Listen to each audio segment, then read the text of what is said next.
Brian Estrada, and I'm with the Southern Colorado Small Business Development Center, and you all know Dante, right? Yeah. So we're going to change up the order just a little bit because someone has an appointment today, but we wanted to tell you where the restrooms were and what the agenda for today is kind of going to be. So go ahead and tell me where the restrooms are. So just straight down this hall, as you were walking down this very, very long hallway, just about halfway through on your right is the men's and women's restrooms. And if you need an emergency exit, there's an emergency exit right behind this door to the right, or we can head straight down the hall to the front door. So today's event is going to be very informal, okay? It's to connect you to some resources that you have that are available here in your community that you can reach out to and get support, okay? A lot of you have heard from the collective how we've helped with other artists through the SBDC and things like that. They all tell me that I'm the one that keeps them on the straight line there. You guys have the creative, I'm the one. Great, that's creative. Now let's do this, and we'll work together through this process to help you. So what Noah and I wanted to put together was a plan so that you know some of these resources, and we wanted to tell you about a success story, local success story, and how she turned her art into business and is moving it forward. And she's going to tell you about the resources that she's used as well. Okay, so we're going to hear from one of our galleries first, all right? This is very informal, so if you have questions, stop the speaker, talk about it, let's all talk, have a conversation. When you get hungry, come and help yourselves. Casabella's today, who is located right across the street from China Lantern. They provided all the food today. If you get in there, go and check them out. It is great food. She's there Monday through Friday for you to go in and do takeouts. Saturday and Sunday she does a lot of catering. So she's not really open at that time, but it's great food. So check her out.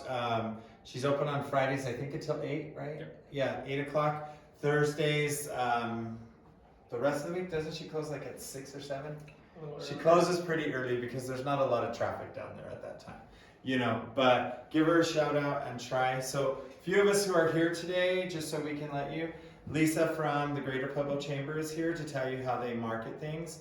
We've got blow back. See, Noah did it to me again. Yeah, Noah when he said it to me the first time, he goes, blow black gallery is gonna be here. And I go, isn't it blow back? You know, now I got it because I gave him such a hard time. We have Blakta Gallery as well. And we also have Shannon Baker, who is with Pedco, but she's also going to tell you what her art project is. We have the SBDC here as well. We'll tell you how we can help you there. Some of you have already heard my presentation, so I really shortened it pretty quickly for you guys. And then we'll go from there. So come on up and tell us about your gallery and how they can share their art, all that good stuff. If your friends weren't able to make it today, this is going to be recorded, so we'll have it and we'll put it up on our YouTube site so they can check it out as well. Hi, I'm Jean Latka. Here's your mic. You can put that That's on. my mic. Do you need this? For the recording, we did. Okay. How many of you are in here are artists? Cool. Well, FYI, I hate to disappoint, I'm not a gallery. Oh. We are an art studio, and we've been in Pueblo about since 1976, so a long time. And we started out as potters up in the junction, and I look at many of you, and if you are from Pueblo, there's a really good chance you have my pottery in your home, because we sold pottery in Pueblo huge for about 30 years, had a store in the mall during Christmas. I would say one of the key to our success is don't get tired, always hustle. And I came across this the other day. Learn the definition of rejection. Get really, really comfortable with it. And then once you have your comfort level with it, then you can entertain seriously being an artist, being an actress, dancer, self-employed anymore. Because you run up against a hard wall every now and then. But anyway, so we made pottery for a long time. And it dawned on us one day that the beauty of ceramics is it can go outside. It weathers beautifully.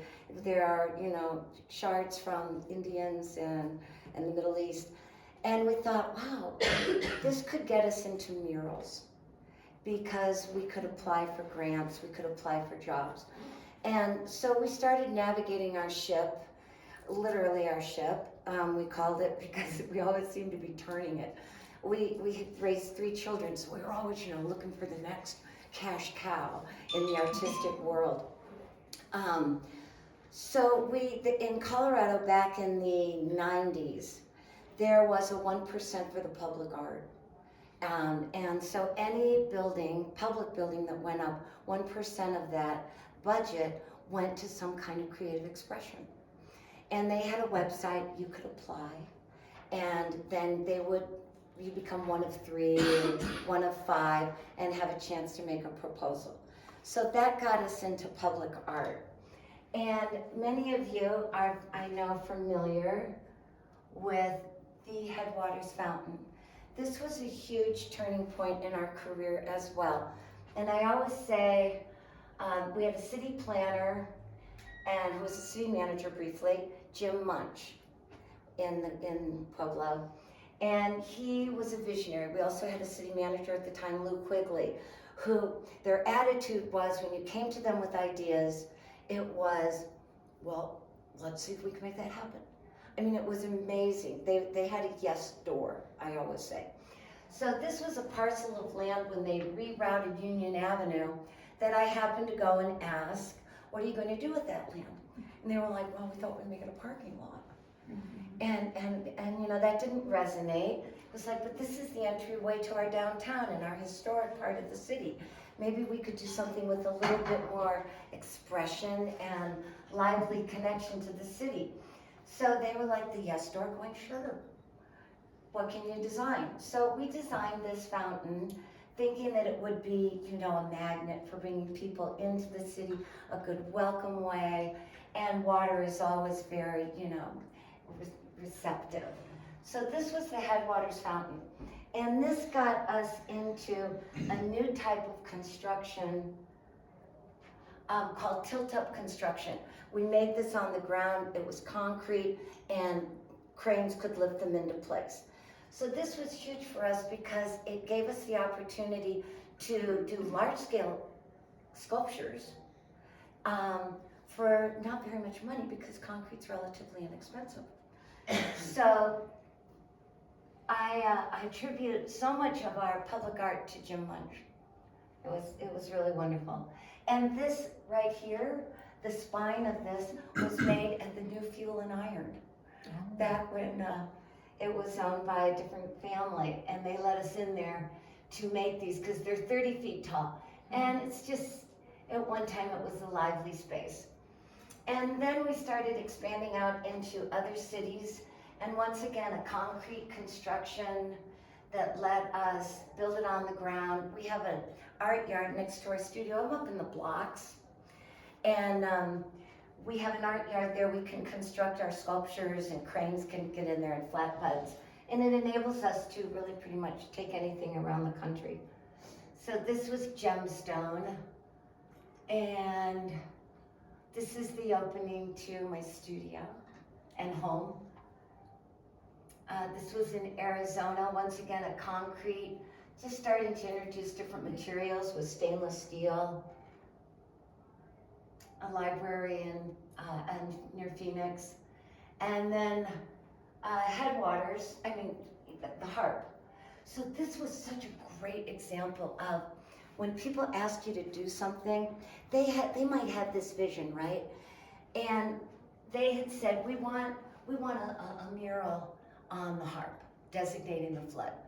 And Tom came down and took one look at me and goes, well, I want to do the whole thing, And at the time I was like, well, do you think that's what they want? And he goes, they don't know what they want. And that is so true. And so you can't be afraid to, in your heart, what it is you want to express. Don't hold it back. That was a big one. So this was the flood wall, commemorating the flood. And originally, it was kind of funny, he had arms, we had a face. And they asked us to remove those. Slightly macabre. A little close up. And this one is in Cedar Rapids. They had a flood. This was a FEMA job coming down into their new rebuilt area because their river flooded. And yeah.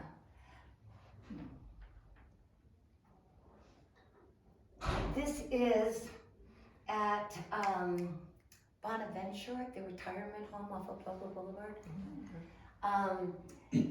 There is a requirement for development, big box stores, residential units, that you have options in your checklist when you're doing your development. You go in front of the city, and one of them is you can do art.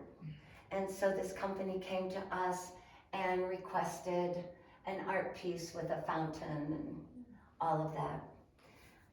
FYI though, you know, this. Oh yeah. So then we were finalists for a job in Wiley, Texas.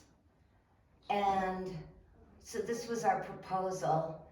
It stood about 30 feet tall and was once again cast concrete. There's a river behind these trees and a walking place. And this was perforated at the top, so at night it was a light coming through that could be kind of a focal point or a guiding point. Didn't get that job. Rejection, you know, God, and it was so perfect. But this is basically the way a proposal of ours looks. So, you know, we have the original idea, and then we have samples showing them what the different surfaces are going to be, the heights. And then, of course, when we're in with them, I have these literally in my hands to pass around. And then something in sight to kind of give them the idea. And that's it. Those are my pearls at the end. Are there any questions? Okay. So how does one get their word out to know that the city can contact you about these big projects? Other companies, do you look for them? Do people call you? Okay, That way- so there was never a moment in Pueblo driving around I would see either a building being taken down or a backhoe going in the ground or whatever, that I would go, what are they doing there? And I would find out and I would start the conversation. Parkview, huge for us, huge. Because I heard, oh yeah, girlfriend, you know, they're redoing the labor and delivery room. And I'm like, oh. And I had this technique where I would call the CEO and I said, oh, I hear you're doing a new labor and delivery. You know, I was wondering what the conversation is about art. And well, we don't know. We haven't even thought about that. I go, I understand. Could I call you back in 3 months? Oh, sure. You know, they put you off. Great. And I would call back and I would call back and talk to them and slowly build this rapport. The conversation, well, would you mind, you know, if I just came in and showed you some ideas? Would that be okay? And I mean, to this day, you guys, people in the labor and delivery room, we have these beautiful art pieces with fused glass in the middle that's 10 centimeters. And the nurses will say, that's what you're gonna dilate to.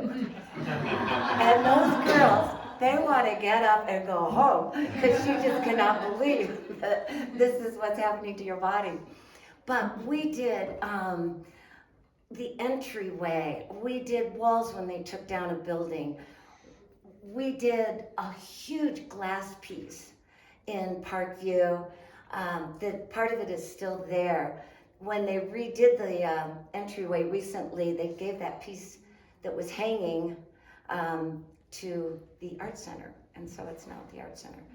But I would never miss an opportunity. I mean, community health, that was a big one for us. Donor walls. Don't overlook donor walls. What is the conversation? How are you going to acknowledge these people who've contributed? So that's why I say don't ever get tired, because pursuing this, wonderful vision you have for yourself and your creativity is a wonderful road. And it'll fill you, not often monetarily. We've been very successful because we're in concrete, we're in glass, we're in ceramics, we're in metal, but it'll feed you, on your heart level, which is really wonderful. Okay. Anything else? So persistence, huh? Oh my Ask gosh. those questions. Yeah. Yeah, and don't get, rejected. So I do have to close with this funny story. So there's that saying, be careful what you ask for, right? So I try not to ask for a lot because I feel that we've been so, gifted. But my children were young, we were raising, and I go outside, it's a winter day, and I'm sitting there and I go, okay, I don't ask for much, but I need a little part-time job. Something maybe $500 a month, just something little. And the phone rings. Back then we had phones on the wall. So I go in and it's my girlfriend. And I'm like, what are you doing? She goes, oh, I just came from Thrifty Nickel. I go, really, what are you doing? She goes, oh, we're putting an ad in for just an office secretary, little part-time thing. I go, oh, really? What are you paying a month? She goes, oh, about 500. I hang up. I go back outside and say, I forgot to mention I don't do secretarial work. I want to be a little more creative. And that job came up maybe about 3 months later. I was asked to do a little part-time job on mental health at the hospital, do the art therapy. So, you can phrase it all different ways. Look at it, so. Can you tell everyone how you decided on concrete and glass? What did you originally start with? Ceramics. Ceramics, so you did Right. the pottery, but what made you move to that next step? Was it just the market? Was it a desire that you were looking for? It was the Headwaters Fountain. Okay. Trying to design a piece for the headwaters that could have scale.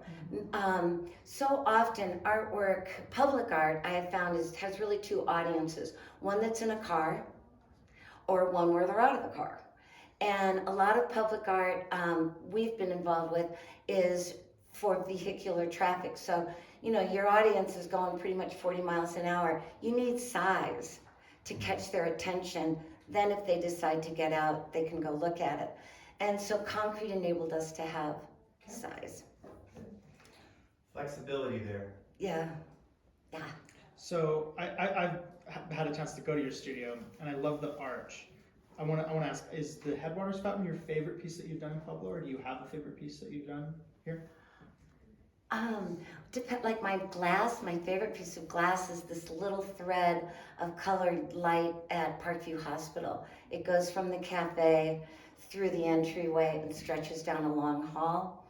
And so at night when you're driving by, when the windows are on, or the lights are on, you have this huge facility with just this little ribbon of color. So yeah, that's one of them. Awesome. And then I did a really nice donor wall at St. Mary Corwin that I liked a lot. And yeah, Good. thank you. Wonderful. So you partner up with an engineer and architect to actually get your concept to actually be a real thing? Yes. Was it always the same person? Yes. Usually it was Jim Valentine or Joe Gagliano. Those two engineers, yes, because once you get a commission, and especially something of such large scale, you have to have an engineer design them for you, and you have to build exactly as they say because they come out and inspect, because it's their name that's on that drawing, and if anything goes awry, then they're held responsible. So yes, everything, and even the PSI of the concrete has to be documented, and we usually have to have slugs made of the concrete so that it can be tested if anything would fail. Yeah. But no architects, because we do the drawings of them. Okay. Well, good luck to all of you. Come by my studio. I'm up there in the blocks 229 Midway. It says Latka Studios. I'd love to see you. And so here was another cash cow in our life, right? This was just gonna push over the top, man. We wrote a book. And I only brought 6. I didn't know this was gonna be so well, attended, but I can get you all anything. But we wrote this book thinking, royalties, the checks will roll. Well, now our goal is not to die with any books in the garage. So we That is have, such a good we have books one. that blow back. Good for one right here. Oh, good, and yes, and Jeff has the We'll use that blowback. one. Did I get you one, Dante, when you were there? I'll grab one another time. Yeah, I'll see you. Okay. good. So any last minute questions before we go on to that? So you learned about perseverance, multiple different techniques that you're going to have to use as you move forward. Thank you very much. Hey, thank you. Yes, I think Oh, yes, please. Thank you. All right. And Take care. thanks. Bye-bye. Bye. All right. Good job. So, since she made you laugh, I've got to make you laugh too. And this was a good thing that I heard yesterday too. I heard a good joke. It made me laugh. So, if April showers bring May flowers, what do May flowers bring? Shannon, you're groovy! She got it. Because you know how we all start to think, well, what would they bring? Somebody said June bugs, somebody said more bugs, somebody said hay fever, and then when they told me the joke, pilgrims, I was like, oh, it's so obvious. It's so obvious. It's right there. That's totally a third grade joke. I know, but hey, it entertains, those kid jokes sure do entertain. All right, let's go ahead and bring Shannon up to talk about her journey with you and tell you what she's done. She's done a lot, she's been really busy, and she's very creative. You all know her from Petco. Okay, she's the one that we call for everything when it comes to Petco. She's the gatekeeper. So here is the microphone. Hello. Hi. So, happy to be here with you today. As Brian said, I am the mission coordinator at Petco. And I started that role about 4 years ago. And once I was about 3 days into the job, it became very clear to me that Pueblo's biggest hindrance is our online reputation, which comes a lot from the citizens who live here who don't necessarily see the value of making the most in life. They kind of want to look at everything and complain and see the bad stuff. But getting a view of Petco, like in front of my face, was all of the really good stuff. And so about 3 days into my job is when the vision for this idea started for the Pueblo Montage, which was some way to highlight all of Pueblo's attractions, because we've got a lot going for us.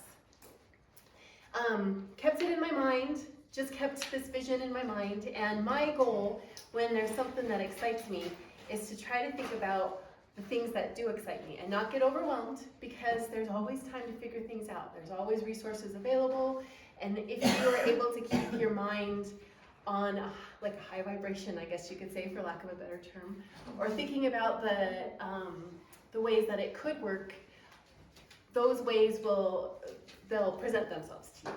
And so I really love the unfolding of how that happened for me in this particular idea. So, social media does so much, trying to post good things, just people get tired of seeing it, scrolling. And so I joined the Leadership Pueblo class in the year 2020, longest class ever. And during the class, there were about 34 other professionals who it became really clear that the thing that brought us together, that we all had in common, was a love for Pueblo and a passion for the different things that are great about our town. So I pitched the idea that as our class project, we would create a media campaign highlighting the reasons it's great to live in Pueblo. And everybody was pretty much on board because they all felt the same way. So through a lot of trials and tribulations and wearing masks during our filming, we created 4 videos talking about why Pueblo is the home of heroes, like the history behind that and the heroic nature of the people who live here. The outdoor recreation, the family fun activities, and the overall quality of life. So we worked with Jolly Mule Productions, which is a local production company. Our class, everyone from the class participated in it. We made these really great videos, and here we are, we've got these videos. And they're like 4 minutes long to 15 minutes long, and we're posting them, and you know, trying to think of a way that we can bring this idea to people in a new and engaging and fun way that they're gonna be able to look at it and be like, wow, I wanna go check that out. So the idea of the Pueblo montage happened. And it just so happens to be that my dad is like this fantastic artist. And so what I did is I gave him the list of all of the places that we had visited in our campaign and several other places that we that I thought would be really important to include in this montage. So I'm going to pass this around. And the idea was that I'm really good friends with Nikki Hart. She runs Choose Pueblo. ChoosePueblo.com is the city and the county's official marketing themselves to the outside world, all of the great things about Pueblo. So Nikki agreed that she would put the montage on this, and thought it would be a really great idea to work with the local schools to get those videos incorporated into the map. So this hasn't happened yet because still working on it, trying to get those videos incorporated. But there's not really a lot of talent in Pueblo for doing animation and things like that.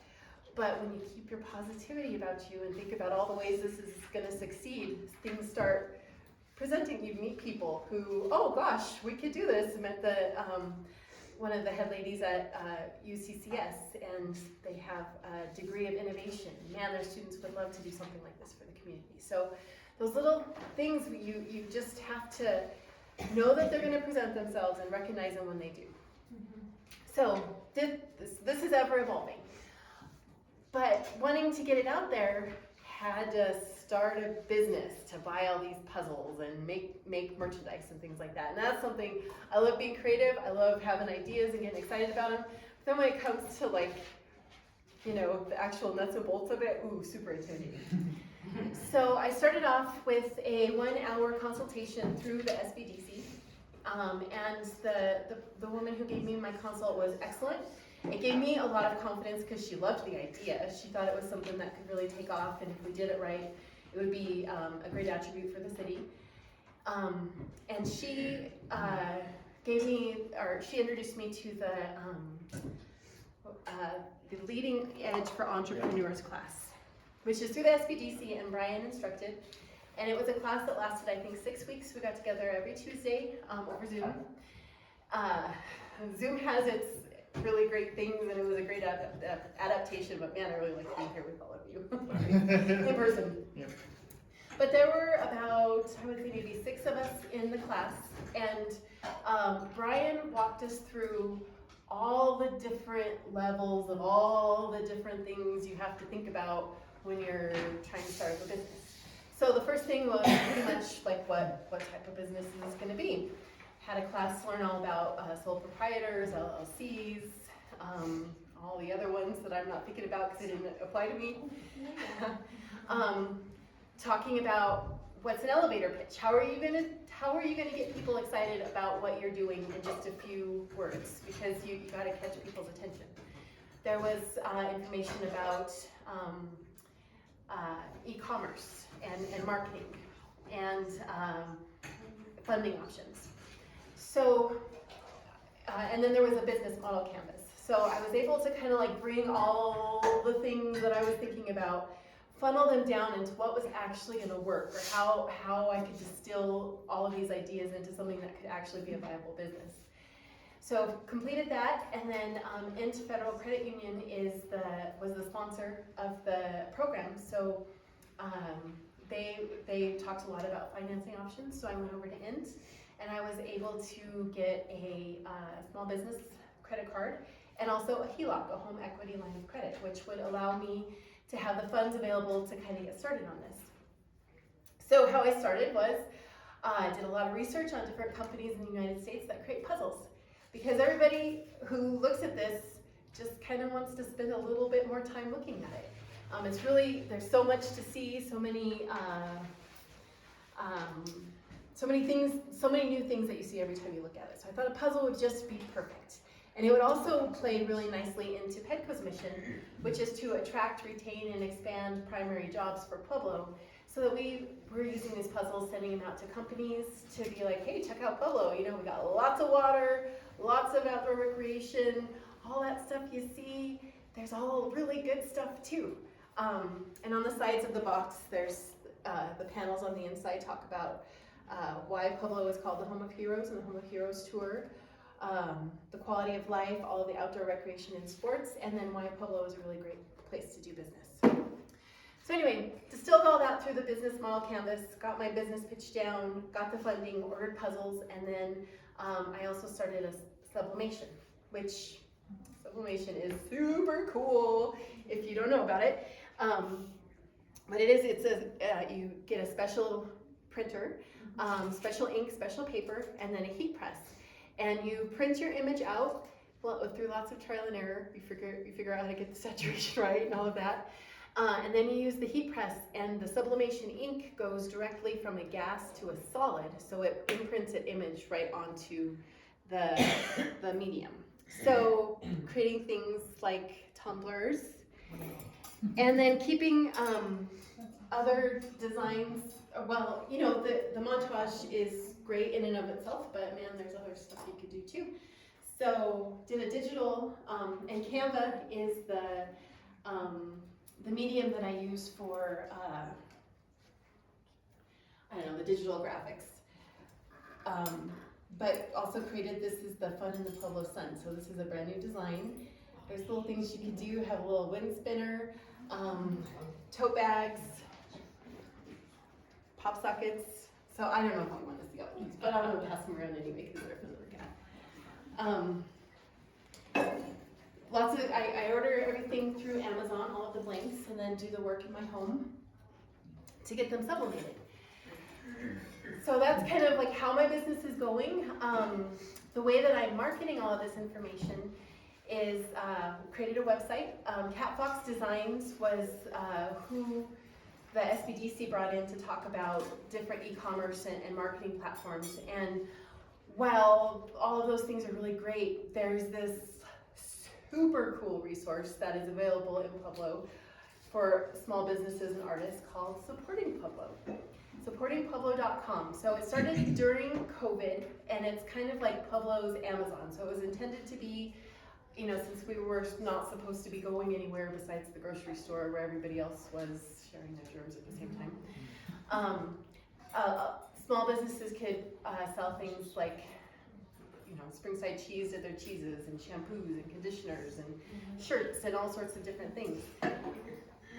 I love supporting Pueblo because it's like it's made completely to benefit the small business. So you get your listing together on Supporting Pueblo. You fill out the information, the description, you take your pictures, fill out the quantity, and then the Latino Chamber keeps all of your product for you. And when someone places an order, they ship it, and they collect the money, and they take out your taxes for you, and then they direct deposit 100% of the proceeds into your account. I mean, yeah, okay. So that has been a huge blessing because it took out a lot of the intimidation of doing it yourself, and also the intimidation of screwing up on your taxes. Because that was a big one for me. So I can't say enough about that. I've had a lull in it, but it's my fault because life, you know, job, other stuff, kids, and I haven't been marketing it. I really kind of I was working on this new design. So when I take my focus off of it, I notice that things kind of stop moving. But then when I start getting excited about it and jazzed about it again, the phone starts calling. And the Wise Rod Museum needs another dozen puzzles, and this craft show opened up, and that's a really great place to sell your products too, especially if it's eye-catching and something that people are related to. Like, you know, everybody loves showing off Pueblo, all the people who love Pueblo. So I actually help run the farmer's market. Yeah. Have you tried like applying to sell at the farmer's I market? haven't, but man, I would love to. Okay. Bing, there you go. See, it's just, you gotta keep your eyeballs open and your ears open for little things like that pop up, and then jump on it. Can you explain though, doesn't the farmer's market have restrictions? It has to be like handmade, it has to, It does have all to of be that, handmade. so they all know. Yeah, so it does have to be handmade. We have a limit on like crafters, but our Saturday market's nowhere near full for them. But your stuff would be perfect, especially because it's aimed at Pueblo. You do all the work yourself, it'd be perfect for you. I'll get your contact information if you don't mind, and go forward with that. Yeah, because we had another student who was talking about that in another class, and she was rejected because her stuff was not handmade. And so that's where the whole process was, so We try to do that's what the requirements are, yeah, handmade and local. All right, so I think that's all that I had that I wanted to share with you. And again, I'm just reiterating that for me, the most powerful thing that you have ever to sway anything, and the only thing that you have complete control over, is your thoughts and the way that you think about things. So when you find yourself feeling discouraged or overwhelmed on things, you just gotta change the view of how you're thinking about it, coming about it from a different angle. Because when you're discouraged, you're gonna get roadblocks left and right, and people aren't gonna agree with you, and you're not gonna find cooperative components. But it's when you're able to expect, of course they're gonna want to buy some puzzles. Of course people are gonna like this design. They sure do, and so that's super powerful. And then knowing the resources that you have, SBDC put me in touch with a lot of really great things. I probably would have made a lot of really stupid choices that I would be regretting now had I not sat down and step by step thought things through. So I appreciate that very much. Well, thank you. Okay, where else can they get you, Alex, besides the supporting Pueblo? They are Seabells, the Weisbrod Aircraft Museum, 80/20 Wines, Peppers, Love Mug. Those are all places that sell the products. Trying to get them in on the places that are part of the montage. Yeah. Have you contacted the El Pueblo History Museum? Or the Heritage I Museum? have initially. I haven't really. That's part of I need to do follow up with them. Yeah, and the Heritage Museum. Heritage Museum Yes. and the Selgrade Crystal Art Center, and How much did the printer cost? I got an Epson EcoTank 7500 or something like that, and it was about $250. Really? Yeah, and don't put in the regular ink. You have to buy sublimation ink, and I buy Hippo sublimation ink and A-Sub sublimation paper, and I'm very happy with the quality. The ink is probably about $25, and it's you put it. It's not a cartridge. You put the actual ink into the EcoTank, and so glop, glop, glop, glop, glop, takes the ink in. I have printed I don't know, almost 1,000 sheets, and I'm only on halfway through my second thing of ink, so it's very, very inexpensive. What was the printer again? Epson EcoTank, and I don't remember the model number, but you can use any EcoTank. So no cartridges, it's where you put the ink directly in. Hippo sublimation ink and A-Sub paper. And then I have a mug press and then also a flat heat press and the flat press is in 11 in 1. You could do hats, shoes, shirts, different size of mugs and things like that. And it's, like I said, a lot of trial and error, but once you get it down and figure out how to tape it and get your seams lined up and how tight it's gonna be, it produces really, really beautiful things. And on Amazon, there are a ton of different mediums that you can get that would complement your work. Great. Great information. Thank you. Very welcome. Thanks, Shannon. Thank you. I didn't know that we expanded to all that.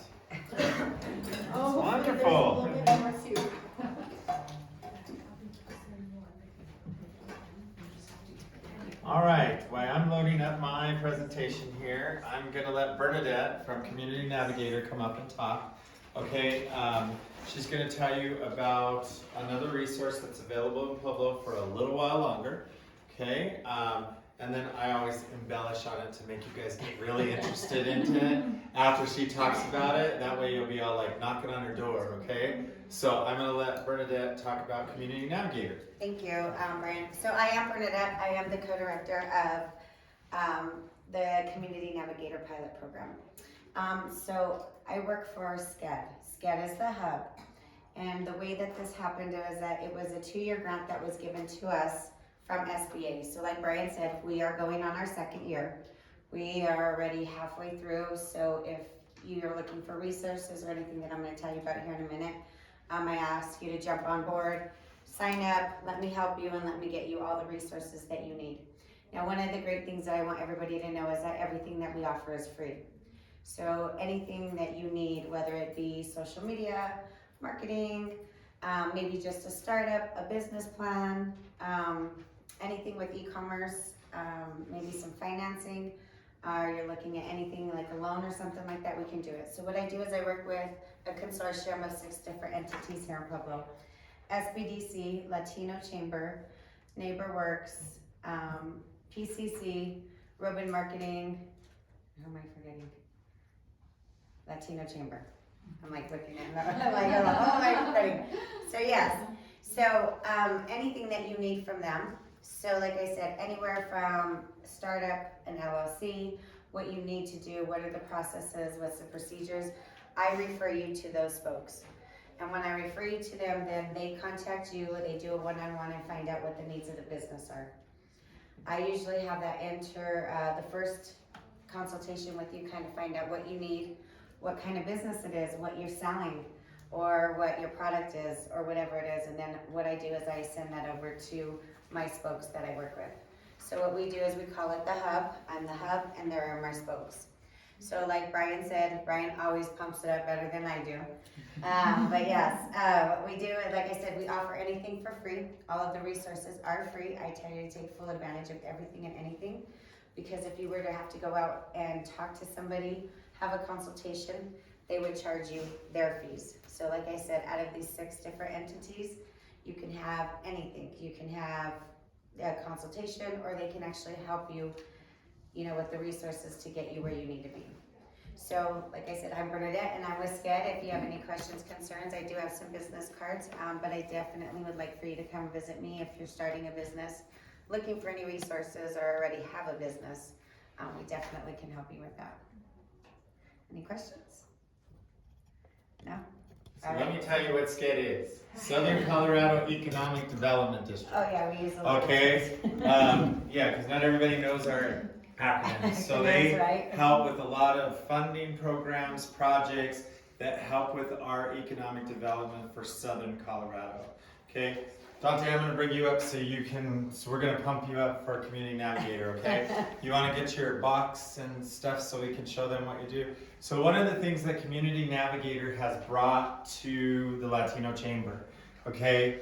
You see all these laptops on the floor, okay? These are laptops for you as a small business owner. If you are part of Community Navigator, you can utilize these laptops here in this area. They're looking at possibly checking them out to do your design and things like that so that you can develop your business.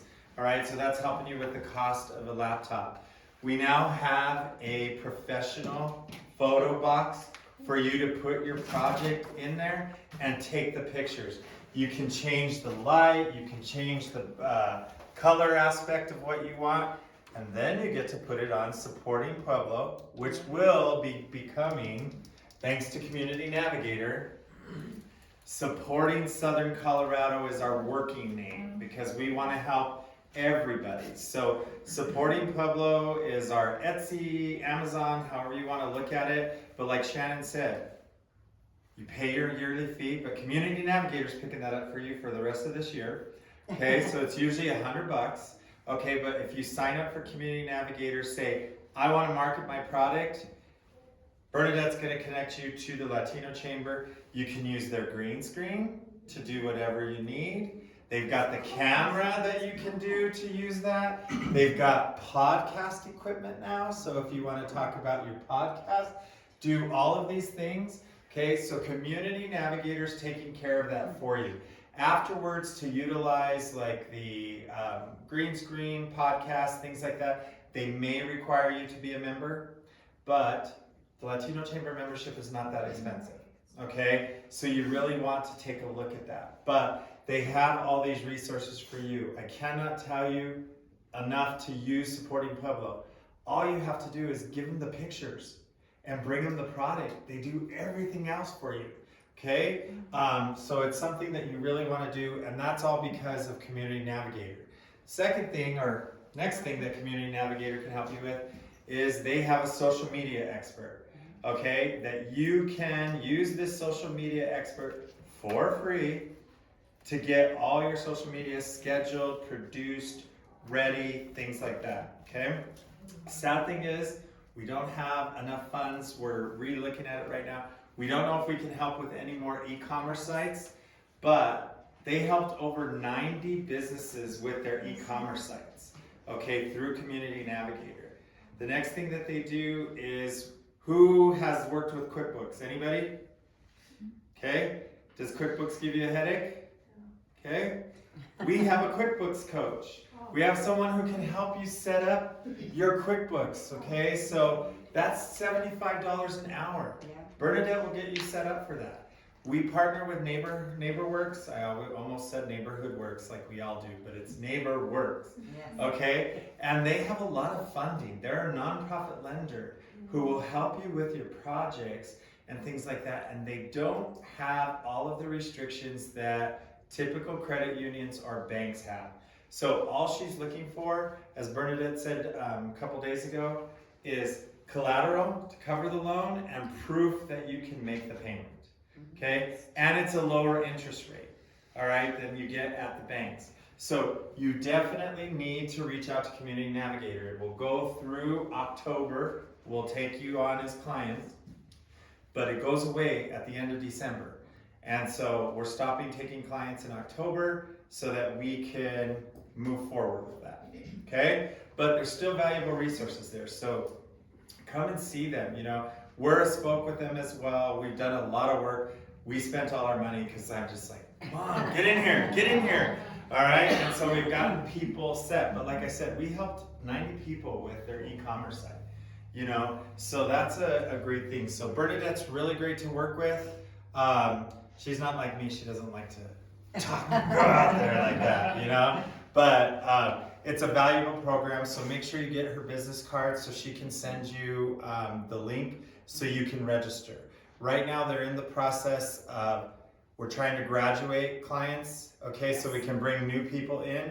So if she doesn't contact you right away and you know you sent it, give her some time for the next few days, because what her directive is, let's clear out some of these people and then we'll bring in the new people, okay?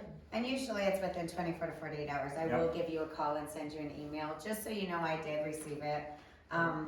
But like I said, I always tell the clients, you gotta give the spokes the time too, because they also do their full-time job as well as working with us. So we kind of give each other that leeway, but if there's any time that you don't get a response or you don't hear anything, definitely call me. If I'm traveling, I will answer. If I'm doing something, I will answer. And if I can't answer right away, I'll text you, I'll email you. So yes, definitely reach out. So any questions about Community Navigator? Did I sell it? Yes. It sounds Okay. right. All right, okay. Yes, I will get your business card. Well, thank you. Thank you for All right. allowing me today. All right, so let's talk about the SBDC and what the SBDC can, who we are, and how we can help you. All right, so our mission is to help existing and new businesses grow and prosper. Okay, and our vision is to be the premier trusted choice of all Colorado businesses for consulting, training, and resources. Okay, who we are, we're a national organization, over 1,000 offices nationwide. 14 right now in Colorado. We're the largest small business support network in the nation. Okay, so we can support throughout the whole United States, and in Colorado, 14 different offices throughout Colorado State. your Southern Colorado SBDC, we are in the top 10 of the United States, okay?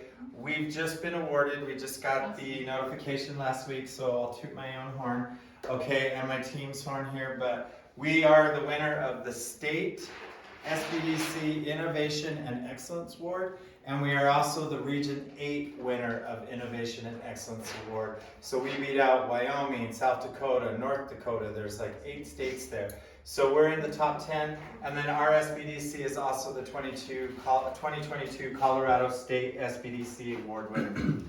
I break down our services into 3 things for you. First one is free business counseling and coaching services. So you call us, you register with our services. Then we find out a little bit about you. We have you get started with an intake consultant. Okay, and she asks you a ton of questions, and you're like, I thought you were going to help me with my business.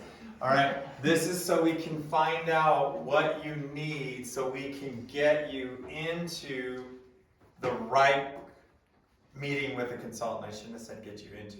Get you set up with the right consultant. There, that sounds better. So each of my consultants have a specific area of expertise. That's why we ask these questions, so we can make sure to get you into the right place. Okay? We also free or low-cost educational classes and webinars. Right now we have over 40 replays on our website that you can watch anytime you want. And remember, these are basic classes. Okay, they get you the overview, but my goal is to connect you with information and resources. Okay? I did it this way because of the fact that we had a lot of grants and I want to get the information out there. So you can watch the replays through the end of December for free. After December, there will be a cost because our funding is going away. Okay, we do training for CDOT, we do basic business essentials. Shannon mentioned Leading Edge for Entrepreneurs. I've redeveloped the whole class. So we had individuals take it last time and they met lawyers, they met bankers, they met e-commerce people. Who else did I have you meet? Cybersecurity, yeah, cybersecurity. We just gave you a full rounded thing. When you go for this class, this is really the only class that we've been charging for. It's like a $495 value, and we do it for $150. You get all your financial resources, you get all that information, you get all the steps that you know for your business plan, and then the consultant helps you through the rest of the way. Okay, we also do some general business and soft skills training. Okay, oh, speaking of that, one thing we forgot on one of the spokes. Pueblo Community College works with Community Navigator. Be on the lookout, they're gonna start doing some leadership training, some other types of training there, and that'll all be free of charge as well because Community Navigator's funding that bill.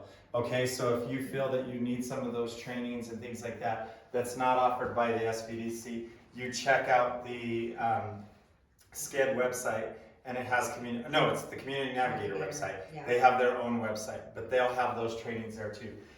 And we focus on being your resource connector, okay?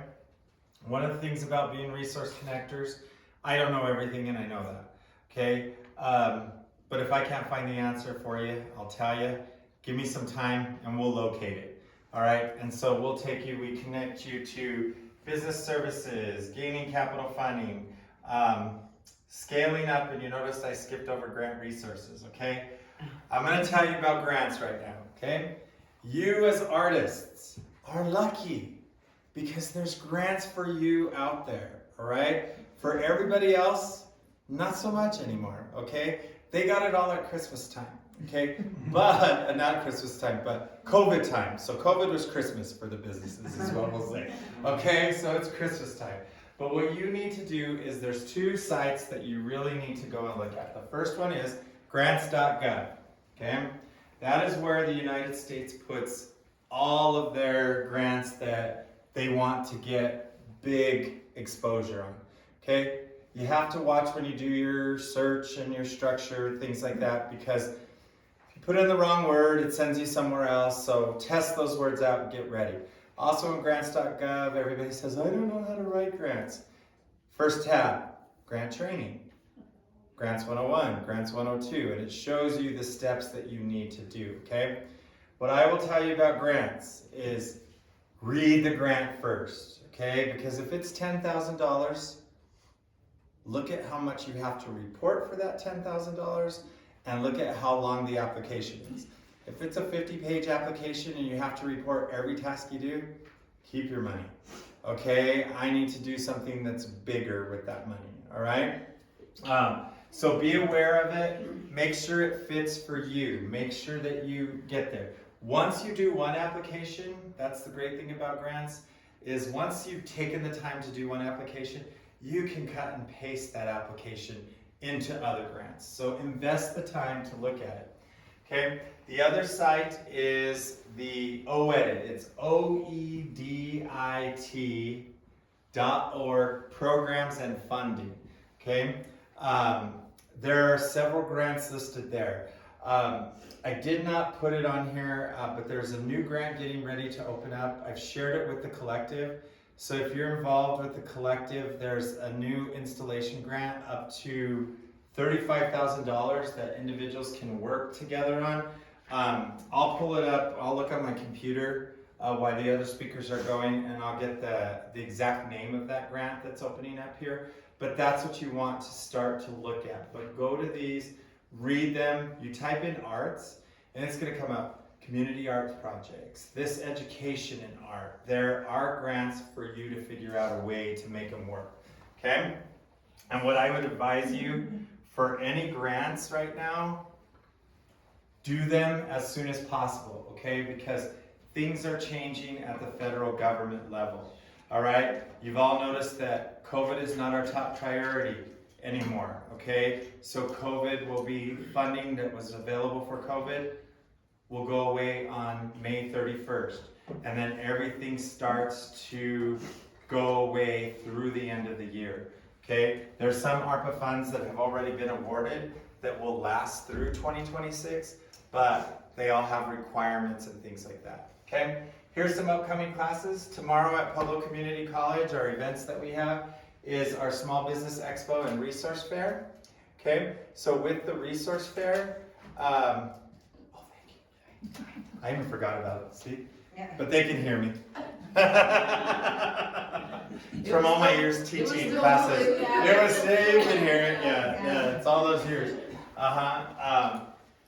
So we're gonna have over 50 vendors and resources at Pueblo Community College tomorrow from 10 to 3. So if you have time, stop by, come and see us.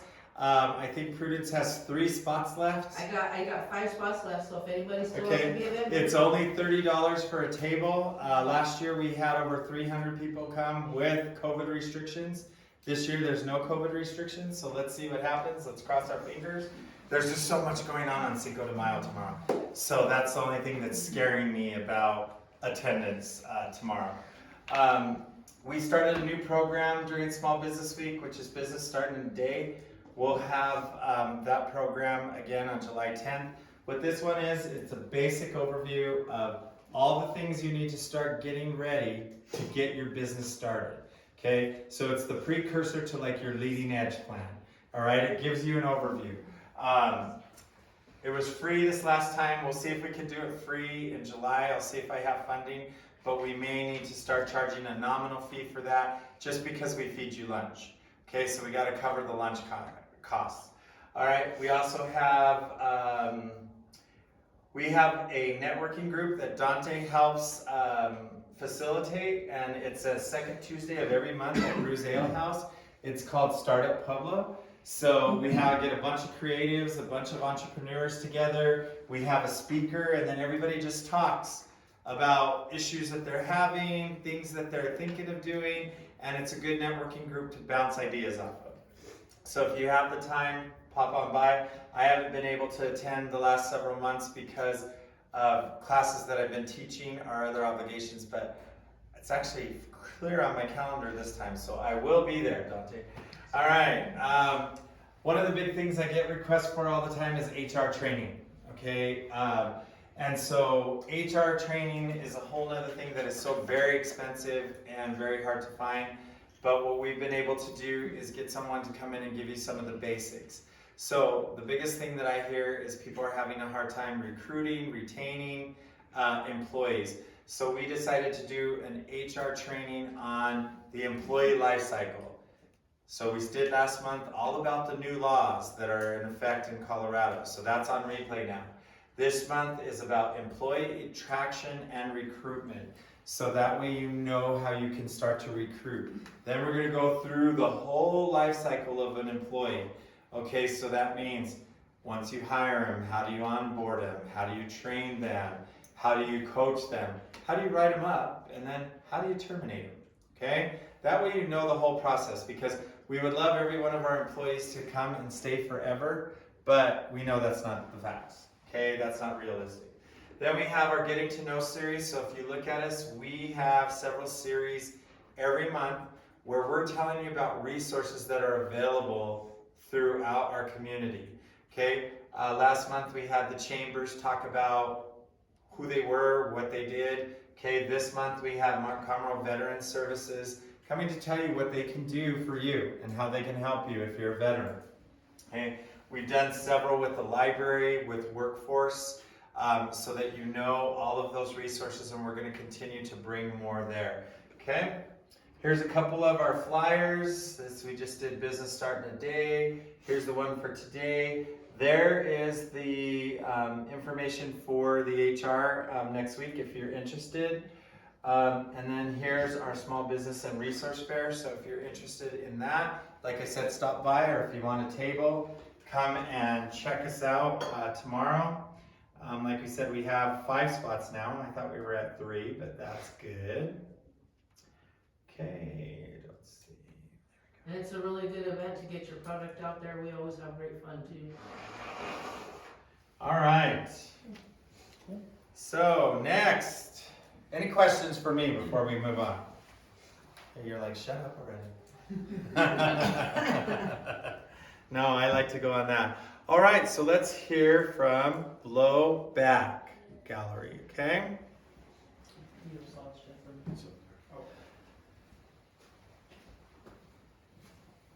Uh-huh.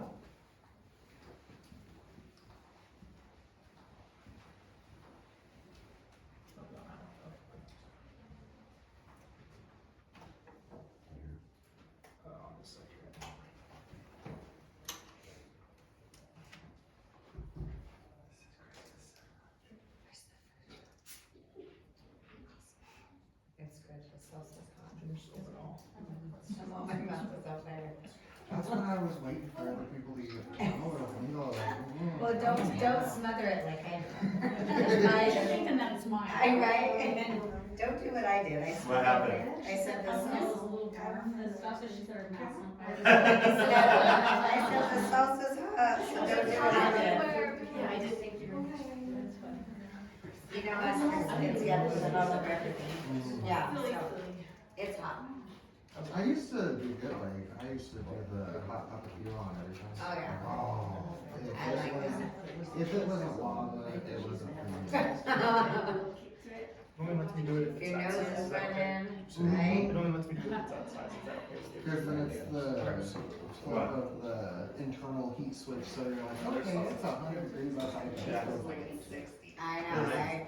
It's so good.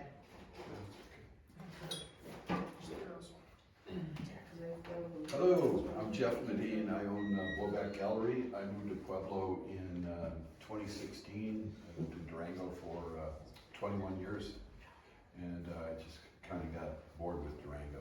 It's a very beautiful place. Seems like there's not a lot of diversity there. There's not a lot of diversity of thought. We kind of the same. So I needed another place to live or move and kind of put my energy into, and I traveled all around the country looking for a suitable place to live, and there was always something: too much heat, too much humidity, too much cold, too big, too small. And Pueblo was the last place on my way back to Durango, and I started really looking at real estate and getting familiar with the town. Brought my bike, drove around to the neighborhoods, and felt pretty good, like art actually lives here. You know, there's signs of it everywhere. everywhere. We started I started a gallery in, first show was December 2017. I spent a year working on the space, improving it. We also live in the building and I needed a place to live, so it came with that. So we have 5 galleries. It's approximately 5,000 feet. Every first Friday, there's 2 new shows in 2 of the galleries, and tomorrow there's a show of Tapestry in Big Bow, which is the big gallery, and there's also a show on AI art. Very interesting, and they're all different. I mean, they're just so radically different in all the images. So, be a pretty interesting show to look at. So, art. So, these are 10-foot letters, and they're on top of my roof, and you can see it from 25. And that lived up there for about 2 years, maybe a little bit longer, and then regional made me take it down. There's a lot of people that want me to put it back up, but right now I'm trying to get a liquor license, and there's a lot of work being done on the building, and I'm going to be dealing with regional, so I don't want to piss them off too much. But the sign is laying on the roof, it's ready to go up. 2 guys can put it up in half an hour. So this was the old front of the building, and this is, that's me and Shannon Palmer and Matt Reffick. We painted it in a day, and it was a pretty warm day, as I recall. So the building looks very different now. This is what it looks like now. This just got done last week. Took them a very long time to actually complete the project. There's an ADA corner here, and this is part of the Art and History Walk that the unveiling and ribbon cutting was last Friday. There was a lot of people. There's probably 15 vendors, and there was music all day long on our stage. It's a really great event. So there was a fashion show probably about 3 months ago, and they just had another one at the Abriendo Inn. So the space can be used for all different kinds of things. These walls here move, so we can increase the amount of square footage for art, flat walls as needed. These people are actually sitting on the stage. So this is with the walls open, and like I said, these walls move. We have really nice lights, and this space is about 1,600 to 1,700 square feet. We have a stage, that's the stage. This was a punk band. They were 17 years old from Pueblo West, and they were so good, amazingly good. And so that's the soundboard right there. So we have music of all different kinds all the time. And if you get on our website, you can sign up and get our newsletters and what's coming up in the future in terms of shows. And this was a show that was about 2 months ago, and this is all clay. That was 50 5-gallon buckets full of wet clay in it. Through the duration of the month, it shrunk and became smaller and cracked. And then this was clay, but they planted seeds in it the night of the opening. And within 4 days, they were sprouting, and this was all full of greenery. So this is the show that's being installed right now. They were doing it yesterday. And this is the original gallery, we call it OG. So there's on this wall, this is like 45-foot wall. It's just full of this pretty interesting artwork. Believe what you will about AI, I think it's kind of creepy. This is a commission I did for somebody, and these all spin. And these are perforated metal shapes, and it creates a moire pattern as it moves. It's pretty interesting. That's all automotive paint. These are 2 doors that are created by a neighbor of mine, and he moved to Pueblo from Boulder probably about 15 years ago, and that's what he did up there. He still does them, but this is the transition between the back of OG and the bar. So the bar would be right here, and I'm trying to get a liquor license, like I said. And so there's a lot of things that need to be done. This is a 4-inch step, so this will be a ramp that goes down the handrail. It'd be an improvement. So this is Big Blow. from another view. The stage is right behind that wall. That might be the end, yeah. So, we do performance art. It's really weird and wacky. Everybody should see a little bit of it, but now I'm a professional performance artist. We did a deal at the library about 2 weeks ago on a Saturday, and we actually got paid. It's amazing. Vicente, who's a city councilor, he went through, he goes, I don't know what to make of that work, but I really liked it, but I just don't know how to think about it. Well, don't think too hard, just let it roll over you. Anybody have any questions? So you said there's a show being installed. Do you, like, how much do you charge to have, like, somebody install their artwork? Like, for instance, you're an artist and you want to have a show at Blowback. Yes. When I first moved here, I was not familiar with that concept of paying to have your art up. So people would come to me and I said, well, I have to like it, and then I don't charge, and sales are pretty lackluster. I need to get up with you and figure out how to change that. We have a really pretty good website. We update it on a regular basis. We have an e-store. To date, I've sold a hat and a piece of art from Megan Milbar. And she went to the New York Student League to get better at art and lived in New York, and so was a fellow student that bought it for her show. Really, really bizarre. I don't know how to up the sales, and we do have an e-store, but again, it's just not very successful. We just put we had a show called Truth last July 1st, and we had artists from as far away as Turkey, California, Florida, Minnesota, Canada. We created a book. So we just put it up on the website yesterday of all the work that was in the show. I think there was about 120 images, 51 artists. Really, really dynamic show. But on July 1st is when it opened last year. I got COVID, and all these people were coming from all over the place, and I was going, I can't. I said, hi, I'm sick. I don't feel bad, but I'm not gonna be here with you folks. So it was really kind of a sad deal. And I think it might have been related to stress too. I was just very stressed getting the show up, making it come off okay. So we were able to do that. So we are,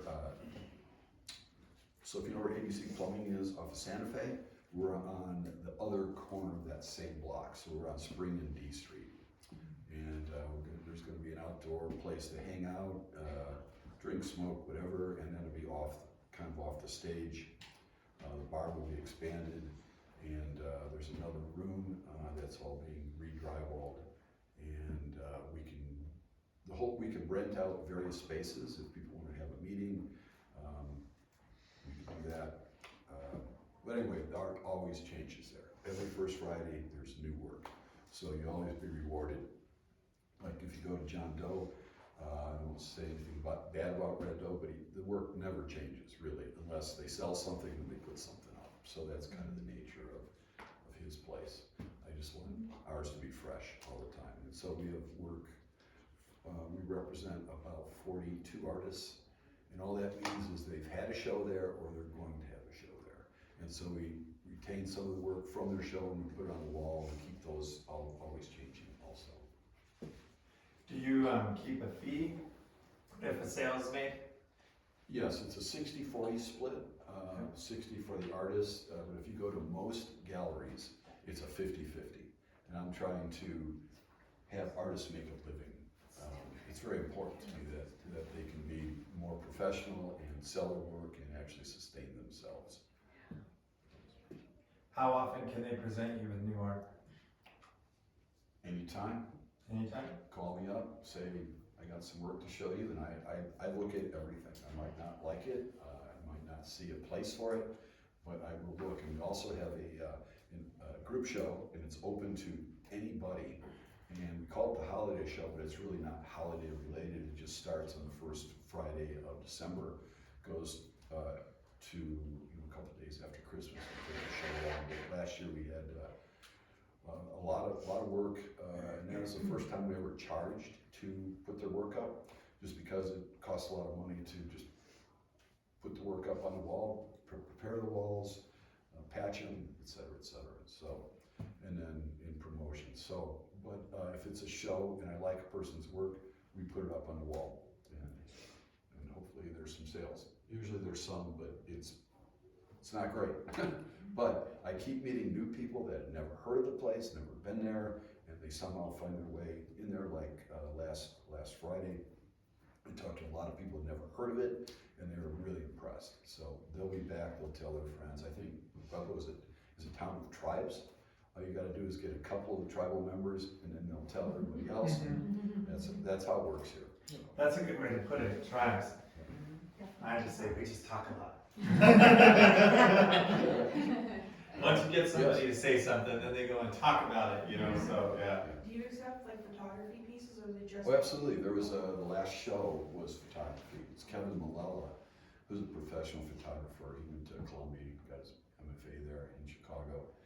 And so he's had his 4th solo show there. And the first 2 shows were called 365. It was 1 image a day, 365. And we did it like a calendar view, so there was 12 months. And it took 40 hours to install the show. It was brutal. Wow. And then he did it the next year, and it only took 20 hours. It's still it all has to look, very like a calendar. This time, there's much bigger images, and they're a lot easier to install. What are your hours? Tuesday through Saturday, noon to 5. Any other questions? All right. Thank you. Thank you. Appreciate it. Thank you. Let me take that mic so we can give it to Lisa. Yes, thank you. All right. We're gonna bring up Lisa with the Greater Pueblo Chamber.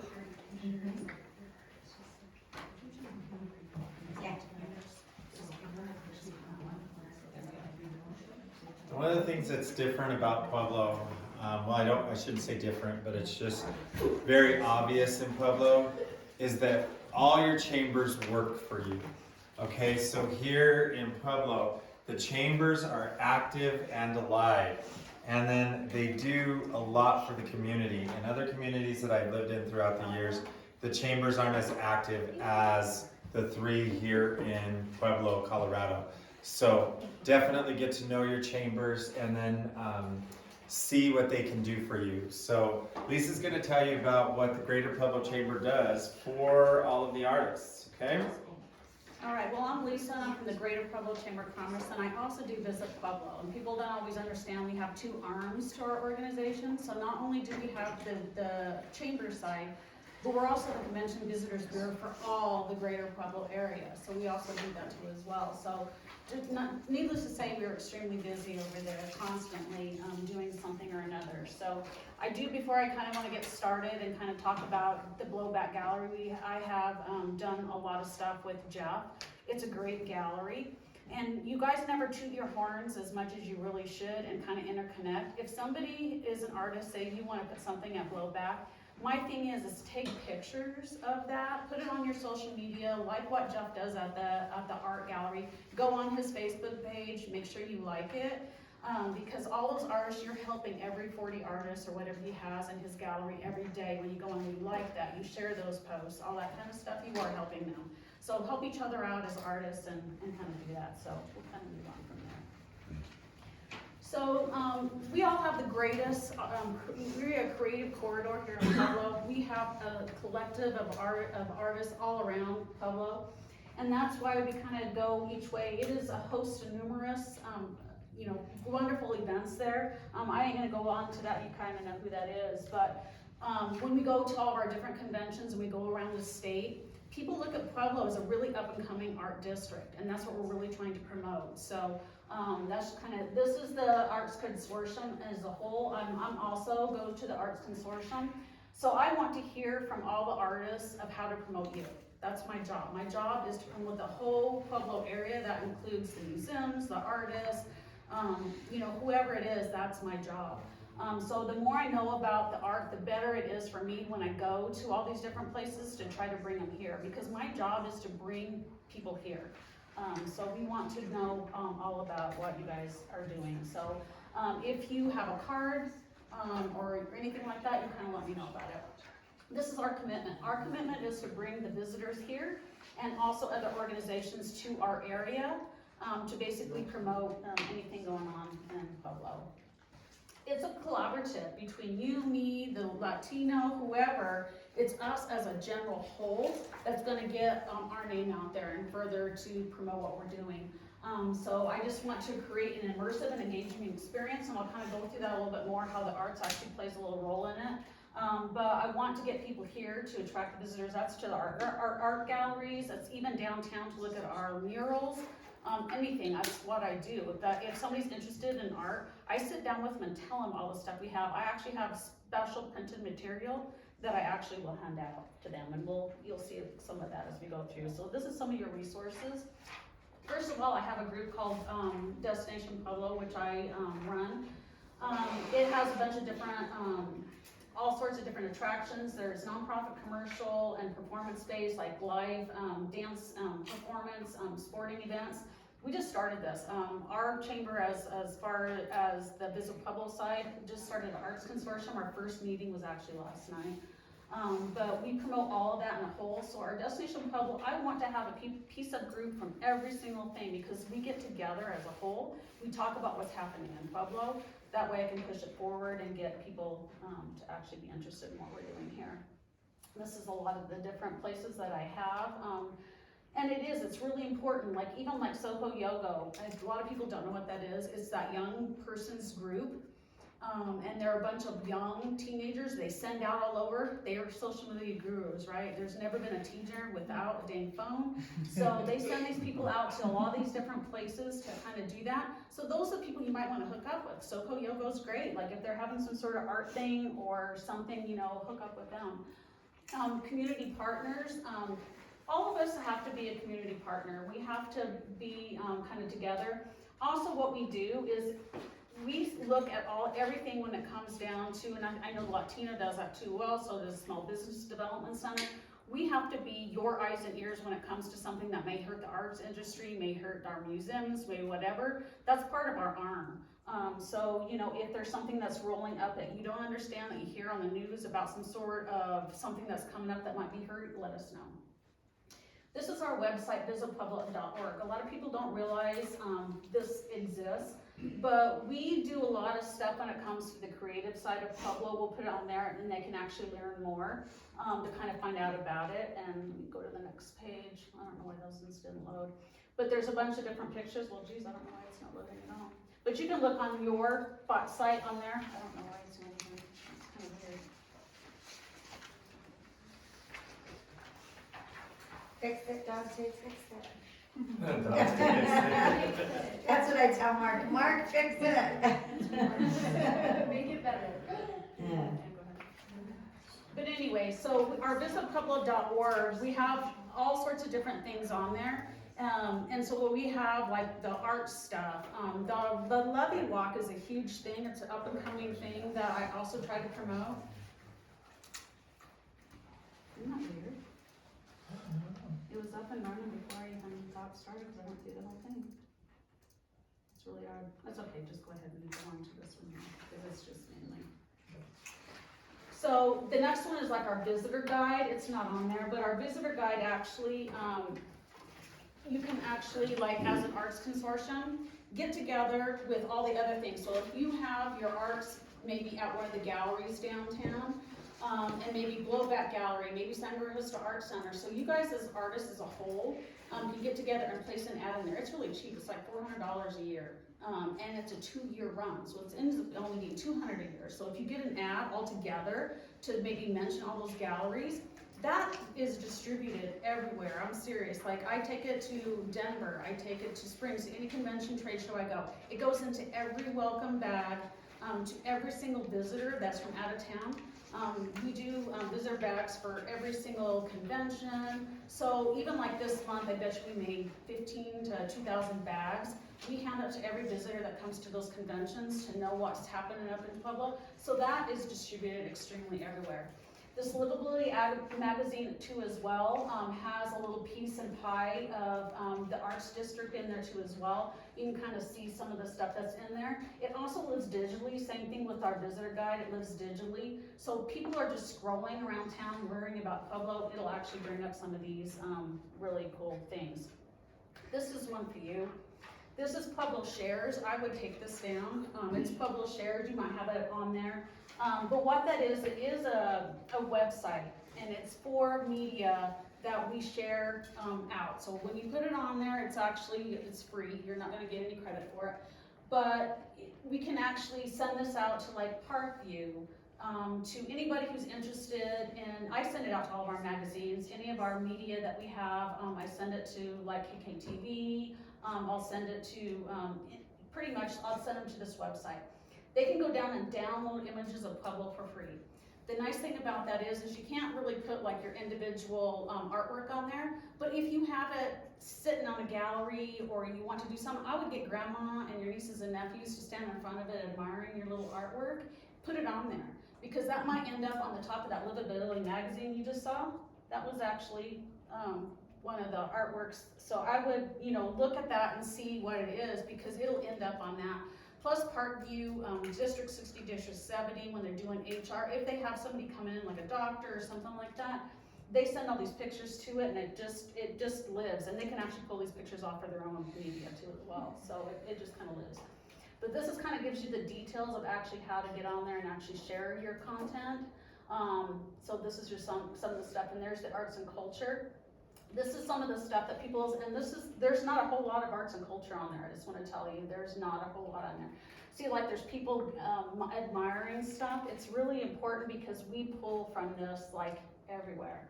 This is one of the things that we'll do when we go out, is I will take all this information about the arts, our galleries, performance arts in here too as well. I haven't done as much. I mean, we do some things with culinary art, but this one, like I have some things on there, but it has to be more of a generalized thing. But I do swing them to all these different places. So if you have anything there, it's really a good place. And I take this out, and we actually send this out digitally to a lot of people who are interested in the art, just so we can try to get them here. We have a lot of signature events where we go places. We just went to the Travel and Adventure Show. That's always a great thing for us. It's very expensive. People don't realize some of these trade shows are anywhere from $5,000 to $10,000 every time you go. We actually partnered this last time to the Travel and Adventure Show with Colorado, the Colorado Tourism Office. So this is kind of one of our little things right here. I walk around and talk to travel writers. I talk to anybody who's adventurous to come in. And so I'll take all sorts of different things. Like I'll take the First Friday Art Walk. That was one of the things that we had done, along with the Van Gogh. And so that actually goes out with people too. But a lot of people are interested in art, and they'll say, hey, do you know we're one of the only creative corridors here in Colorado? And they're like, really? And then you just kind of start talking to them about all the different things that they can actually do here. There is people who hold classes. If you hold classes for people, let me know those, because that's another thing that I get asked all the time for, is about classes for people who hold some sort of art class for them, like whether it's pottery, painting, or anything like that. Travel journalists and influencers.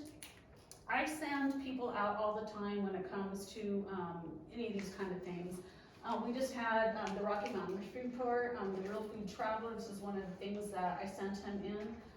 Around, he did go to a lot of the art installations, and so we kind of had things go around. Our next one is actually Eric Phillips and Morgan Tilton. They're coming in, and they're a videographer and a freelance journalist. They're going to be doing outside adventure stuff. But I had somebody, if you're willing, this is another thing, if you do something like pottery or anything like that, let me know if you do anything that's kind of engaging, because sometimes these travel writers want something unusual to actually go and tour. I need to know some of those kind of things so I can get them there. But we just finished having somebody who's starting to go down to, she was here this last weekend, and I haven't even seen her writing yet because she hasn't finished publishing it. But she went down to Blowback, so hopefully you'll get some sort of shout out. They went down there into that area, and she's doing neighborhoods now. So we brought her in. We have to pay for that, and we usually get hotel rooms and stuff for her when she does that. And Mari went all over, and so she was doing different neighborhoods and kind of talking about different neighborhoods and what's in it, so, that's kind of an unusual thing. This is a grant application for, if you're doing an event or you get a collaborative, maybe you guys as artists having a collaborative. We do offer a little bit of a grant, for that. It doesn't really ask for a lot of different things. We kind of look at it and decide, you know, where things go. But, you know, it is kind of some thing that we do offer as a grant application. But it's really great if artists can get together and do a collaboration, because then we help several of you at one time, which is really a fantastic thing. And I think strength and growth comes from only continuous effort and struggle. And she was talking about before how you're gonna say no. I mean, Jeff may say no to your stuff too, but you just gotta keep getting positive and find out where your resources are and who can help you. You've got the chambers here, you've got the Small Business Development Center, and Bernadette offers a ton of stuff. I would definitely just sit down and have a conversation with her. I mean, she can help you get the resources, and that's what I know Dante's here for, that's what I'm here for, and that's what the Small Business, I mean, we're free. Ask us if you are having a hard time finding something or a connector.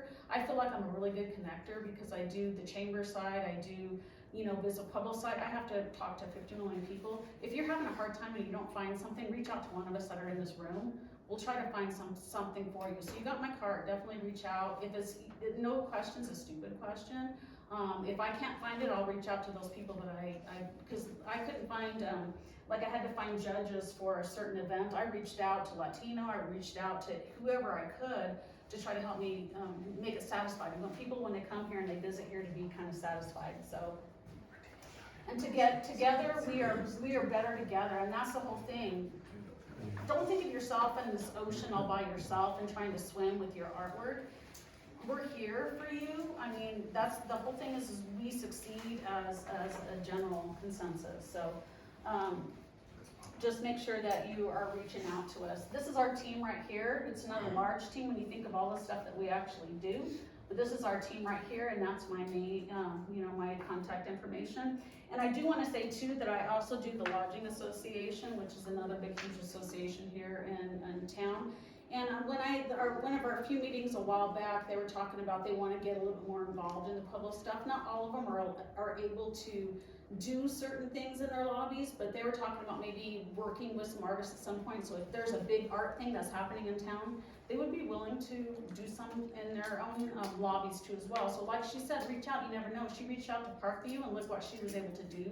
She got some artwork in there. So don't hesitate maybe reaching out and just finding out, hey, is it okay if I do this? Because some of them are willing to do stuff. So don't limit yourself, just kind of reach out to some of those other organizations that are out there. And I know the girl here was earlier, and you guys were very good about telling her about the El Pueblo History Museum. They have a great gift shop. Let me tell you, their gift shop is great. We also have the Welcome Center. If you have like a little brochure about what you need to do, the Welcome Center is there. That's what it's for. So when people come in, we welcome them to the city. We give them information about what's going on, what's happening. So if you have something like that, contact me. I'll make sure that it's in one of our slots because that's what it's there for. I mean, it's a Welcome Center. So, any questions with anything, or?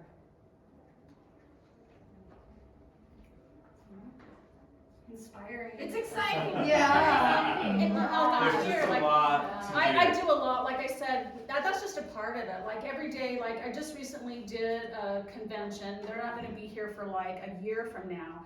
But they ask me for unusual things. People don't realize this. I have to do off-site ventures as well as just booking the convention, right? Like I work with them and try to make them happy, so I'm doing off-site adventures. I had a request to find live artists to do a live piece in front of their audience, and it's like an hour, and then to have like little miniature things that they can hand out, and a little miniature farmer's market. So this is just a request. So I get requests like this all the time. I get requests for bands, I get requests for performance artists, I get requests for dancers. And when these conventions come in, they want different things. So if I have your card, if you're willing to do some sort of, something like that, then I'll say, hey, they're on my list. I can start checking it off and maybe call you and see if you're willing to do that, because who knows? I mean, but I have unusual requests like that all the time. And, and like we're gonna be using Jeff, I put him on, we just did a thing for a convention that's coming in. And I did put in to use his building, you know, to house some of these people coming in for an off-site venture. So I look at stuff all the time and just try to see where we can go and what's gonna be an unusual thing for them, and Jeff's really been accommodating for what he has, but you should charge actually, Jeff, like even $3 to get in, cause it's a great place. Every single time I go, I am amazed at some of the artwork that's in there, so, I mean, that's. I sense a critical mass. I mean, things are starting to accelerate and go up. Yeah. It's good. Yeah, so, but, and like I said, I'm a resource anytime you need me. If you don't know something, I can try to connect you with, you know, somebody to help you out, so. Okay, well, thank you, Lisa. Alright, before we let Dante talk, okay, I'm doing this out of order. Normally everybody says introduce themselves at the beginning. I don't do things in order, okay? That's where I get along with creatives. I'm like, okay, I get what you're doing. We can move here, we can do this, but come on, we gotta figure this out. So part of what we're trying to get you to understand is that you have resources, but you gotta get to know each other as well. So we're gonna have you introduce yourselves, tell what kind of art you like to do, you know, and that way you guys kind of know each other and you can create a little bit of a network, okay? So let's see, we're gonna start in the middle with you. Hi, my name is Zane Ferguson. I do remembrance art. So it's more like jewelry made out of ashes of loved ones. Okay. And it's been like just something I started with because I first did my grandmother and my grandfather after they passed away. I put them in my cross, and then the ring is my other set of grandparents with my uncle, who's actually the one that's the white piece because he always had to be the center of attention. That's him, right? So that's what I do, and I know it helped me with the grieving process, so I wanted to help others. And lately, I've just been doing it for like people who had some past as well and stuff like that. So they have a remembrance of remembering the person, and it turns into an actual family, like a family passed down. What's it called? Nice. Yeah. There you go. Good job. All right. He's got his mouth full, so we're gonna come to you before you take a bite. I'm Joanne Suker. Was an art educator in museums and schools for 45 years and relocated here to Canyon City, actually. I do mixed media pieces, I do handmade books. I'm a dream journalist, so I also teach classes in journaling and dream recording and interpretation. A lot of different things. You ready? Sure. Well, you saw me up there. Yeah, I'm still Jeff Medine. Yeah. I'm a sculptor mainly, but I do all kinds of other medium. Probably everything but clay.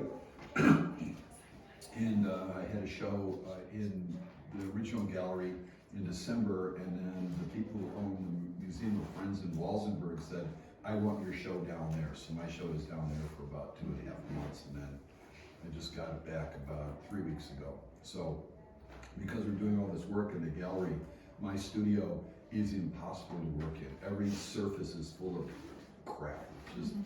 It's depressing, but it happened, and we'll get the work back on the walls and out of my studio, and I can go back in there and start making things again.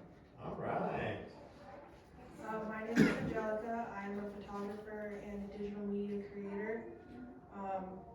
I specialize in like small business services, product photography, and human nature / lifestyle photography. Hi everybody, my name is Amy Nava. I'll pass what I make around. This is a mala right here. It's made from gemstones, and I make intentional gemstone healing pieces for people. So I immediately thought, how cool would it be to incorporate that as a guru? So I always put like a guru at the bottom, and that is like, that's the piece that holds it together. It's what guides you in the energy. So to be able to have like an actual ancestor in the guru.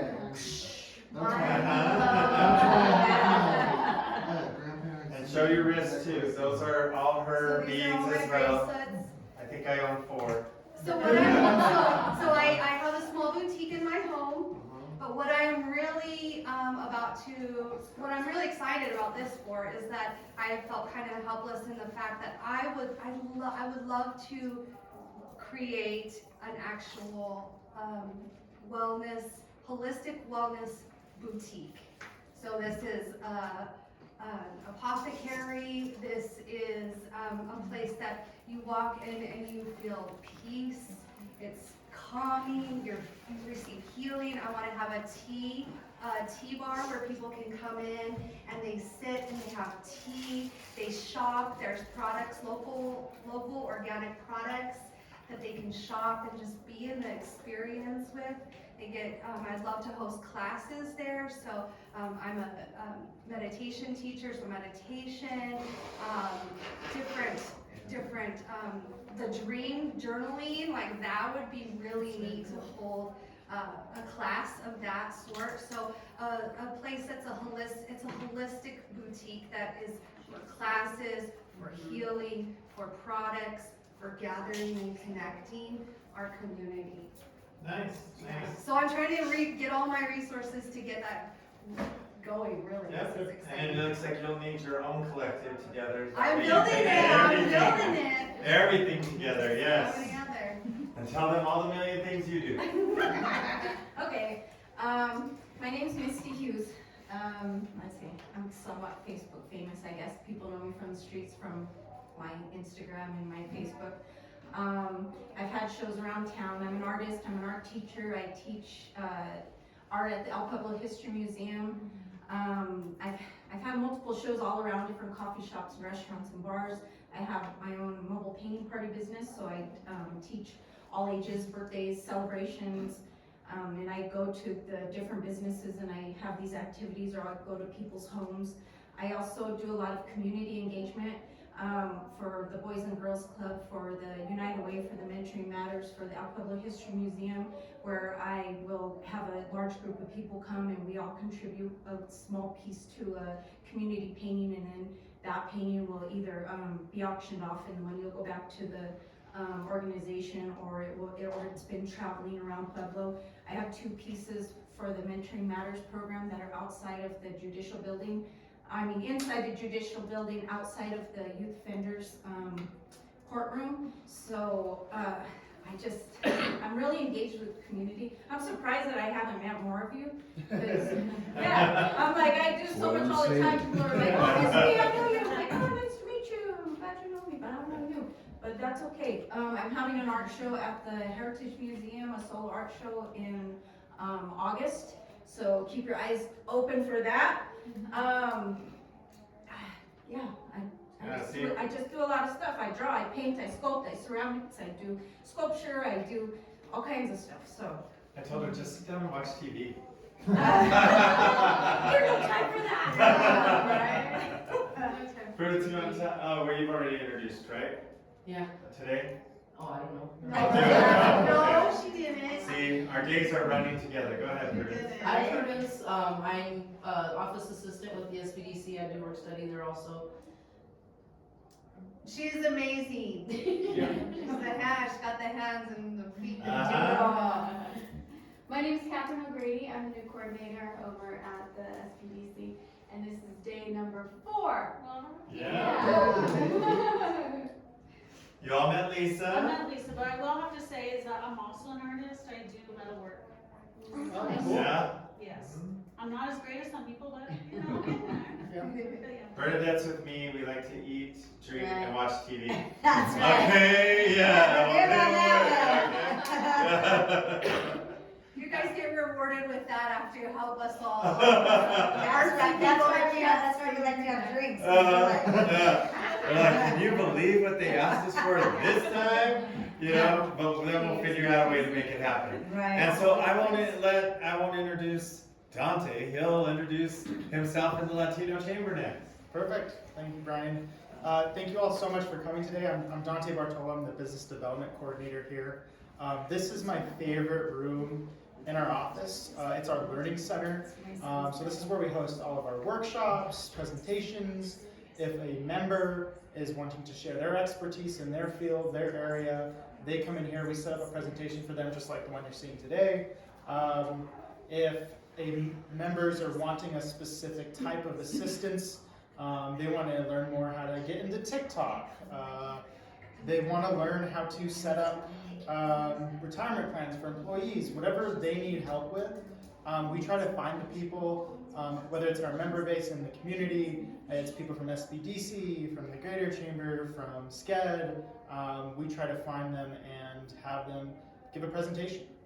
So I'll just go over a little bit about the Latino Chamber, what we do here, and also how it kind of applies to stuff we can do for you as artists. So we've been around for a while. Next year will actually be our 45th year. You're here at our location today. The current office that you're in today, we wasn't moving to until 1995. The Latino Chamber has also developed some other organizations, EPIC if you've heard, PHEF, Pueblo Hispanic Education Foundation. They give out scholarships to Pueblo students. We won a lot of national awards being recognized as well. And we have a lot of different programs, and just like Greater Chambers, SCED, Community Navigator, SBDC, we're a connector. So if you're wanting to meet with someone, if you don't know where to go for a particular job that you have, we can help you connect to where you need to be. These are just some other of our benefits, member benefits. Specifically want to hit on the education. So like today, you know, if you're wanting to teach a presentation, if you want to give a presentation about the art that you have, if you're wanting to meet with someone or hear a certain topic about social media, you need help with video production, we can bring someone in to help give that type of class. Office meeting space. So all Latino Chamber members have access to this room as well as our conference room on the other end of the building for free. So if you're needing a space to meet with a client, if you're needing a space to do some artwork, if you're wanting to use the photography box, the green screen, other resources we have, you can reserve that as a Latino Chamber member for totally free. I also want to talk about our Supporting Pueblo Marketplace. So I'll actually pull it up real quick. So Shannon actually touched on this earlier. So this is what our marketplace looks like. We have a lot of gift cards on there. And then all you have to do is go to Shop Marketplace, and we have a ton of different things. And like she said, it's kind of like the local version of Amazon. So we have a lot of different products on there.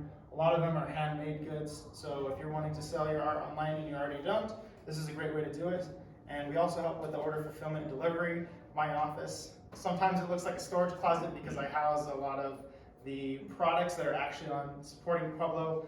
So we will go, once the order comes in on Supporting Pueblo, online, someone added something in your cart, purchased it, we will take it from our office or pick it up at your location and fulfill that delivery. And then this is actually Shannon's puzzle, and that's her product listing. So that's what that looks like there. And you also can have your own customizable page for your business as well. So this is what hers looks like. And she has all of her products listed, so you can see. And these are some of the newer ones that she just talked about today.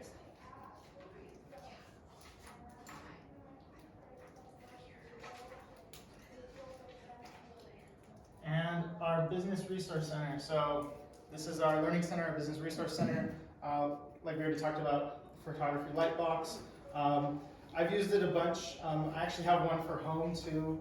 Me and my mom use it a lot, and she uses it for her business as well. She has wool needle felted figures that go our journal accessories. She also has a lot of larger scale items as well. She'll be at the Expo Fair tomorrow at the vendor booth, so definitely a great resource there. The green screen, if you're wanting to do video, if you're wanting to take pictures, also another great resource. And also if you're wanting to do a short promotional video on your products, whether you want to put that on a website, on YouTube video, whatever it may be, we have some basic editing software that we can use to put together a video for you and help you film that.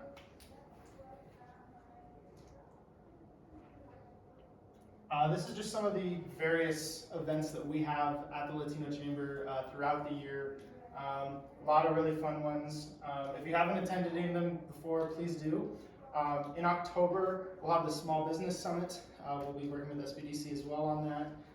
So we'll have speakers throughout the day talking about various business topics, HR, social media, whatever it may be. So that's something that you don't want to miss and you want to watch out for. Our mixers, coffee breaks, luncheons, plenty of other events are great ways to also connect. So if you're a Latino Chamber member and you want to attend an event, those are all free except for luncheons. So it's just a great time to talk to different people, meet people in the community. We have a couple other events. Coming in 2024, we'll have a food truck festival. So we'll definitely have some vendor booth opportunities there. So if you're wanting to do that, it'll actually be out here on Victoria, just around our office. So it'll be pretty fun, pretty close to Union Ave. And like I talked about, we also have a lot of seminars and trainings. Before he moves on with that one, all of you need to try to participate in the Festival of Trees event for the holidays, okay? It's your time to be creative, decorate your own tree. People bid on it. Prudence is laughing because I told her our tree. I don't know. Prudence did our tree. That's okay, so did I, Prudence. That's why she's laughing. But then We somebody seriously else gave her a expected to real like gift get a card. $20 bid on our tree. Yeah. And we ended up with $60, which we were really proud of. But this is the time that you can be the most creative. The money goes to charity, goes part of the fees go to United Way, so that they can have their programs. But it's all about being creative. We have a blast. This last time at the Festival of Trees, there were a ton of people there, and it turned into a real bidding war. Oh yeah. So people were flat watching, and then the minute somebody else went over there, they wrote another bid. So it was real fun. So definitely, with creative types, participate if you can. Absolutely, yeah. Festival of Trees is a really, really fun event. And like Brian said, decorating a tree, the whole process is pretty easy. You just pick up a tree from us, or you can get your own. It's a 4-foot tree, and then you get to decorate it and then drop it off at the Union Depot where we have the event. And I think there was about 34, 35 trees last year. You can also do a basket or a wreath if you prefer to decorate something like that. But it's super fun to just go walk around and see all the designs that people come up with. There's always some that are really creative, kind of wacky, so it's really, really, really fun event. And then I want to share this video with our partners at Goal Academy. They're actually right across the street that produced for our dinner dance, just to show you a little more about what we do.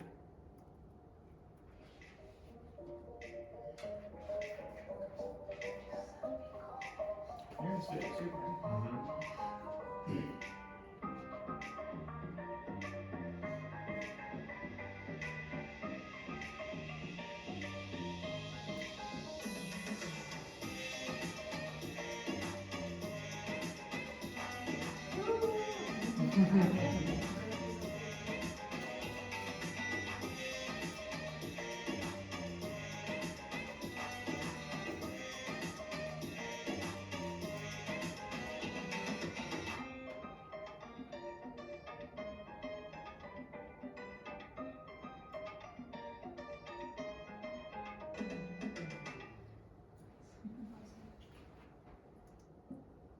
Awesome.